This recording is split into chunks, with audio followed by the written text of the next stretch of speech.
हाँ धूमे बाबू, अब आपको चिंता हो रही है जी। जब कश्मीरी हिंदुओं को उनके धर्म के नाम पे मारा गया और कश्मीर से निकाला गया, तब आपको चिंता नहीं हो रही थी। जब 2018 में सिर्फ एक साल में 429 टेरर अटैक हुए हैं कश्मीर में, तब आपको चिंता नहीं हो रही थी। जब रेडिकलाइजेशन और टेररिज्म फैल रहा था वैली में, कश्मीर वैली में, तब आपको चिंता नहीं हो रही थी।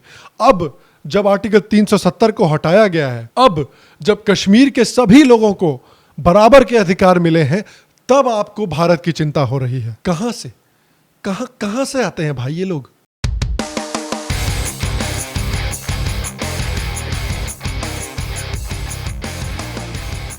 हेलो और श्याम शर्मा शो के इस एपिसोड में आपका बहुत बहुत स्वागत है। आज मुझसे जुड़ने के लिए और आज ये शो देखने के लिए आपका बहुत बहुत धन्यवाद। और हाँ, देखिए, हर हफ्ते की तरह आज भी एपिसोड को बिल्कुल अंत तक जरूर देखें, क्योंकि इस हफ्ते भी आपके लिए प्रस्तुत है इस एपिसोड के अंत पे मीम ऑफ द डे।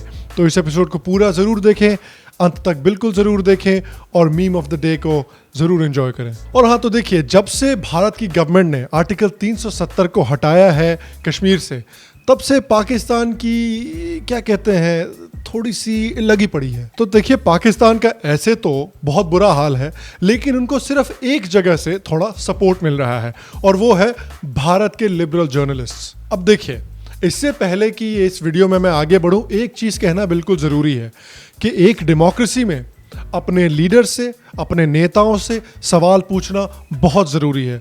ये बहुत ज़रूरी है हमारी डेमोक्रेसी में, भारत की डेमोक्रेसी में, कि लोग बीजेपी से सवाल कर पाएँ, कि बीजेपी के खिलाफ एक ताकतवर ऑपोजिशन मौजूद हो। एक डेमोक्रेसी में कभी भी एक पार्टी के पास बहुत ज़्यादा पावर नहीं होनी चाहिए, लेकिन नेताओं से सवाल करना, लीडरशिप से सवाल करना और अंधी नफरत में बहुत बड़ा अंतर होता है। जो हम भारत के लिबरल्स से देख रहे हैं, जो हम भारत के जर्नलिस्टों से देख रहे हैं, वो हम देख रहे हैं अंधी नफरत। क्योंकि इस कश्मीर के सिचुएशन में ये सिर्फ एक तरफा रिपोर्टिंग कर रहे हैं, ये सिर्फ एक तरफ की कहानी दिखा रहे हैं। ये उनकी कहानी दिखाना ही नहीं चाहते जिनके ऊपर आर्टिकल 370 से बुरा असर पड़ा था। जो लोग आर्टिकल 370 के अंदर बहुत बुरी तरह से भुगत रहे थे, उनकी कहानी ये दिखाना भी नहीं चाहते। हाँ विशाल, कैसे हैं आप? जी मैं ठीक हूँ जी।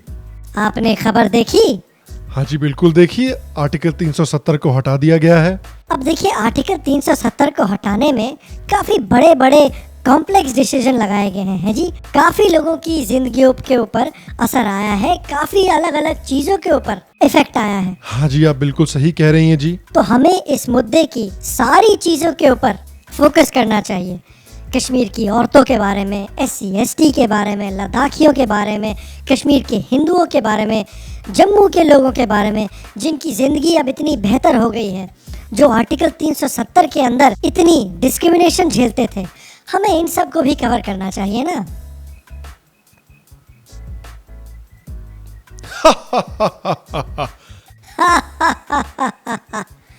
Good joke. अरे थैंक यू वेरी मच। तो भाई क्या करें, फैशिज्म बोले? हाँ, फैशिज्म बोलेंगे। Okay done, but good joke. Thank you, good joke. और अब मीडिया में हम बस यही देख रहे हैं कि भैया ये डिसीजन जो गवर्नमेंट ने लिया है, ये तो फैशिज्म है और कुछ हो ही नहीं सकता, ये तो बस फैशिज्म है। ये तो आरएसएस की जो आइडियोलॉजी है, जो आरएसएस की फैशिस्ट आइडियोलॉजी है, ये बीजेपी गवर्नमेंट ने कश्मीर के ऊपर लगा दी है। हमें तो बस यही देखने को मिल रहा है अब। अरे भैया, ये रिपोर्टिंग जो है वो इतनी बायस्ड हो गई है, इतनी बायस्ड हो गई है कि पाकिस्तान का जो पीएम है वो भी भारत के जर्नलिस्टों की तरह ट्वीट लिख रहा है। कहता है इंडिया को नाज़ियों ने कैप्चर कर लिया है, जिस तरह से जर्मनी को कैप्चर किया था नाज़ियों ने। रेसिस्ट हिंदू सुप्रेमेसिस्ट आइडियोलॉजी ने भारत को कैप्चर कर लिया है। ये ट्वीट देख के तो ऐसा लगता है कि भारत के किसी लिबरल जर्नलिस्ट ने लिखा है। और देखिए, इतना ही नहीं कि पाकिस्तान के प्राइम मिनिस्टर को बहुत मदद मिल रही है ट्वीट लिखने में भारत के जर्नलिस्टों से, लेकिन भारत के जो जर्नलिस्ट हैं उनके प्रोपेगेंडा का पाकिस्तानी ISI और पाकिस्तानी आर्मी इस्तेमाल करके अपना खुद का प्रोपेगेंडा फैला रही है। अब देखिए भाई, आपने कमाल की जोड़ियों का नाम तो सुना होगा, जैसे कि लैला मजनू, जैसे कि हीर रांझा। लेकिन देखिए, 21वीं सदी की सबसे बढ़िया जो जोड़ी है वो है NDTV और पाकिस्तान। इतना प्यार, इतना दुलार, इतना सपोर्ट, बस ये प्यार देख के तो भाई आंखें नम हो जाती हैं। पाकिस्तान की जो रूलिंग पार्टी है PTI, उसने एनडीटीवी का एक क्लिप शेयर किया है जिसमें एनडीटीवी ये दिखाने की कोशिश कर रही है कि कश्मीर के जो लोग हैं वो बस कर्फ्यू लिफ्ट होने का इंतजार कर रहे हैं ताकि वो इंडिया को उसकी औकात दिखा सके, ताकि वो पूरे कश्मीर में हिंसा फैला सके, रायट कर सकें। बड़ी इंटरेस्टिंग चीज़ इस वीडियो में ये है कि भाई ये जो जर्नलिस्ट है जो ये कह रहे हैं कि लोग उनसे कह रहे हैं कि भाई इंडिया कर्फ्यू तो हटाए, हम उनको उनकी औकात दिखा देंगे। अरे भाई आपके पास कैमरा है, आपके पास माइक्रोफोन है, उनका इंटरव्यू क्यों नहीं ले रहे? आप क्यों कहानी सुना रहे हैं? आप उनके मुंह से कहानी सुनाइए ना जरा हमें। उनका वीडियो क्यों नहीं लिया आपने? उनका इंटरव्यू क्यों नहीं लिया आपने? अब भाई अगर एनडीटीवी बिना प्रूफ के कुछ भी बोलना चाहता है तब तो वो मैं भी कर सकता हूँ। मेरे पास भी देखिए कोई प्रूफ नहीं है, लेकिन मैं आज अपने चैनल से ये कह रहा हूँ कि एनडीटीवी के जितने भी एंकर हैं वो अपने पैंट में हकते हैं। अरे भाई देखिए मेरे पास प्रूफ नहीं है, लेकिन बस यही सच है। उसी तरह से पाकिस्तान जो है वो कांग्रेस के एक लीडर हैं अधीर चौधरी, उनका इंटरव्यू शेयर कर रही है। अधीर चौधरी जो हैं वो कश्मीर के सिचुएशन को नाज़ी कॉन्सेंट्रेशन कैंप से कंपेयर कर रहे हैं। अबे यार तुम लोग ये सस्ते नशे क्यों करते हो भाई? ये कश्मीर का जो सिचुएशन है कॉन्सेंट्रेशन कैंप से कैसे मिलता है भाई? किसी भी हालत में कश्मीर का सिचुएशन कॉन्सेंट्रेशन कैंप से नहीं मिलता।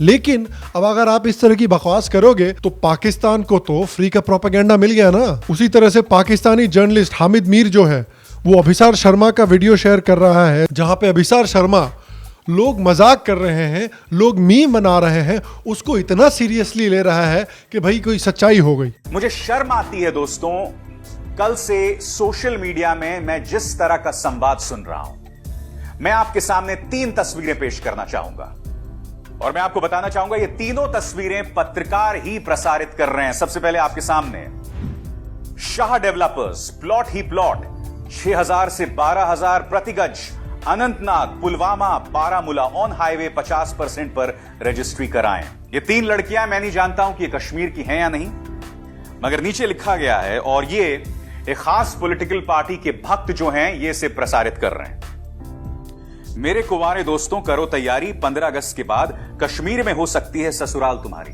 ये तो बहुत बड़ी तस्वीर है, आरंभ है प्रचंड। और आप जानते हैं ये तस्वीर का प्रसारण जो है या प्रसारित जो है इसे एक पत्रकार कर रहा है या कर रही है। यार सीधी तरह से ये लोग मीम बना रहे हैं, सीधी तरह से लोग मजाक कर रहे हैं। अब लेफ्टिस्टों को यह भी समझाना पड़ेगा कि मजाक क्या होता है। देखो यार लेफ्टिस्टों की हालत ऐसी हो गई है ना कि अब उनको मजाक भी नहीं समझ में आता, उनको हर चीज में कुढ़ना है, उनको हर चीज में दुखी होना है, नाराज होना है। लेफ्टिस्ट ना खुश रहना भूल गए हैं, इनको आता ही नहीं कि खुश कैसे रहा जाता है, हर चीज में इनको नाराज होना है। अरे भैया मजाक ये है कि आर्टिकल 370 में कोई भी इंडियन कश्मीर में जमीन नहीं खरीद सकता। आर्टिकल 370 में अगर कोई भी कश्मीरी औरत किसी नॉन कश्मीरी से शादी करे तो उसके सारे हक छिन जाते थे। अब मजाक ये है कि 370 हट गया तो कश्मीरी औरतें जिससे भी चाहे शादी कर सकती हैं और कोई भी इंडियन चाहे अगर तो कश्मीर में ज़मीन खरीद सकता है। अब देखिए कोई भी लाइन नहीं लगा रहा है कि कश्मीर में जाके ज़मीन खरीदेंगे, कोई भी लाइन नहीं लगा रहा है कि ज़बरदस्ती जाके कश्मीरी औरत से शादी करेंगे, कोई ये नहीं कह रहा है कि कश्मीरी औरतों को उठा लेंगे और उनसे ज़बरदस्ती जाके शादी करेंगे। लोग मजाक कर रहे हैं, लोग मीम बना रहे हैं। मजाक को जरा समझा करो यार। हाँ, एक बीजेपी के लीडर ने कह दिया था कि अब हम जाके गोरी गोरी कश्मीरी लड़कियों से शादी करेंगे, तो बेवकूफ़ है, वो बिल्कुल गलत कहा उसने। बिल्कुल बीजेपी को उसके ऊपर एक्शन लेना चाहिए, लोगों को उसको डांटना चाहिए, बिल्कुल गलत कहा उसने। लेकिन एक बंदे ने अगर कुछ गलत कहा तो उसको लेकर आप जनरलाइज नहीं कर सकते। लेकिन अभिसार जी को अपना प्रोपेगेंडा फैलाना है और फ्री में पाकिस्तान को प्रोपेगेंडा मिल रहा है अभिसार शर्मा से। और जाने माने हिस्टोरियन जो है रामचंद्र गुहा, उन्होंने भी एक आर्टिकल लिखा है वॉशिंगटन पोस्ट में। उन्होंने आर्टिकल में लिखा कि भाई देखिए इंडिया की डेमोक्रेसी खतरे में है। भैया वो देखिए सीधे सीधे ऐसा कहने की कोशिश कर रहे हैं कि उन्हें इलेक्शन का रिजल्ट पसंद नहीं आया, इसका मतलब डेमोक्रेसी खतरे में है। अगर इलेक्शन का रिजल्ट उनके हिसाब से होता तब डेमोक्रेसी खतरे में नहीं आती। उसी तरह से सदानंद धूमे अटलांटिक में लिख रहे हैं, हिंदू नेशनलिस्ट मूवमेंट ने कश्मीर के मुसलमानों पे कितना अत्याचार किया है, हमें अब इंडिया के फ्यूचर के बारे में बहुत चिंता करनी चाहिए। हाँ धूमे बाबू, अब आपको चिंता हो रही है जी? जब कश्मीरी हिंदुओं को उनके धर्म के नाम पे मारा गया और कश्मीर से निकाला गया तब आपको चिंता नहीं हो रही थी। जब 2018 में सिर्फ एक साल में 429 टेरर अटैक हुए हैं कश्मीर में, तब आपको चिंता नहीं हो रही थी। जब रेडिकलाइजेशन और टेररिज्म फैल रहा था वैली में, कश्मीर वैली में, तब आपको चिंता नहीं हो रही थी। अब जब आर्टिकल 370 को हटाया गया है, अब जब कश्मीर के सभी लोगों को बराबर के अधिकार मिले हैं, तब आपको भारत की चिंता हो रही है। हाँ भाई, असली फैशिज्म तो देश में तब फैलता है जब सबको बराबर के अधिकार मिलते हैं, है ना? कहां से कहां से आते हैं भाई ये लोग? सुनेत्रा चौधरी एक और जर्नलिस्ट है, वो हसन मिनहाज का वीडियो शेयर कर रही हैं और देखिए भाई, और इस वीडियो में हसन मिनहाज कह रहा है कि मैं कश्मीर के लोगों के बारे में सोच रहा हूं। On India's Independence Day, I'm thinking about the people of Kashmir. अच्छा जी, आप कश्मीर के सारे लोगों के बारे में सोच रहे हो या आप सिर्फ कश्मीर के सुन्नी मर्दों के बारे में सोच रहे हो? क्योंकि आर्टिकल 370 में सिर्फ और सिर्फ सुन्नी मर्दों को फायदा होता था। आर्टिकल 370 हटने से सबका फायदा हुआ है, सबको बराबर के अधिकार मिले हैं। कश्मीरी औरतों को अधिकार मिले हैं, लद्दाख के लोगों को अधिकार मिले हैं, जम्मू के लोगों को अधिकार मिले हैं, SC ST को अधिकार मिले हैं, कश्मीरी हिंदुओं को अधिकार मिले हैं। तो हसन भाई से मैं ये पूछना चाहता हूं कि आप किसके बारे में सोच रहे हो? सिर्फ सुन्नी मर्दों के बारे में सोच रहे हो या कश्मीर के सारे लोगों के बारे में सोच रहे हो? जैनाब सिकंदर एक और जर्नलिस्ट हैं, वो तो खुल्लम खुल्ला खालिस्तानी और पाकिस्तानी प्रोपेगेंडा को शेयर कर रही हैं और कह रही हैं कि ये जो पाकिस्तानी और खालिस्तानी हैं वो कश्मीर के लोगों के द्वारा कश्मीर के लोगों के लिए मूवमेंट है। अरे माता जी, उसी वीडियो में आप पाकिस्तानी झंडे देख सकती हैं, आप खालिस्तानी झंडे देख सकती हैं, उसमें कश्मीरी कहाँ है भाई? आप कह रही हैं कि इस वीडियो में कश्मीर के लोगों की आवाज़ है, इसमें कहाँ है कोई जम्मू के लोग, इसमें कहाँ है कोई लद्दाख के लोग? बिना जम्मू के, बिना लद्दाख के कश्मीर की आवाज़ कहाँ से आएगी जी? खुल्लम खुल्ला आप खालिस्तानी और पाकिस्तानी प्रोपेगेंडा को शेयर कर रही हैं और कह रही हैं कि ये कश्मीर के लोगों की आवाज़ है। और ये पाकिस्तानी और खालिस्तानी लोग, जब भारत के लोग इंडिपेंडेंस डे पे लंदन में इंडियन हाई कमीशन के बाहर इंडिपेंडेंस डे मना रहे थे और 370 हटने की खुशी मना रहे थे, तो ये पाकिस्तानी और खालिस्तानी लोगों ने जाके वहाँ बच्चों को और औरतों को अटैक करना शुरू कर दिया, उनके ऊपर पत्थर फेंकने लगे, उनके ऊपर बोतलें फेंकने लगे। ये किस तरह का प्रोटेस्ट है? ये है कश्मीरियों की आवाज़, ये है कश्मीर के लोगों की आवाज़। क्या बच्चों और औरतों के ऊपर हिंसा को जैनाब सिकंदर जैसे लोग सपोर्ट करते हैं? ये किस तरह का जर्नलिज्म है भाई?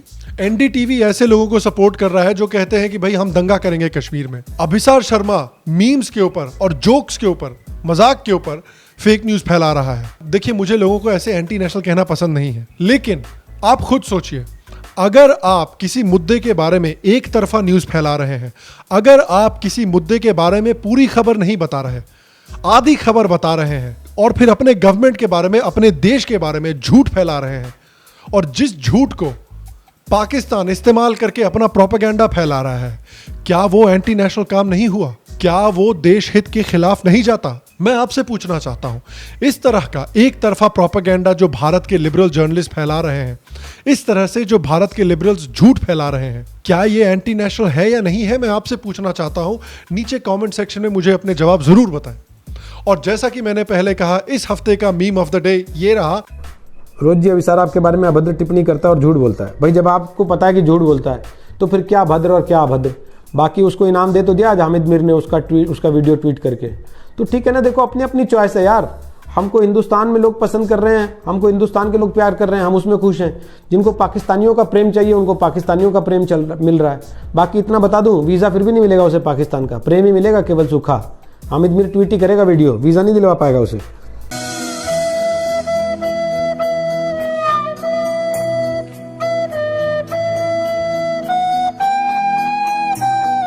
मुझे आशा है कि आपको मीम ऑफ द डे पसंद आया हो।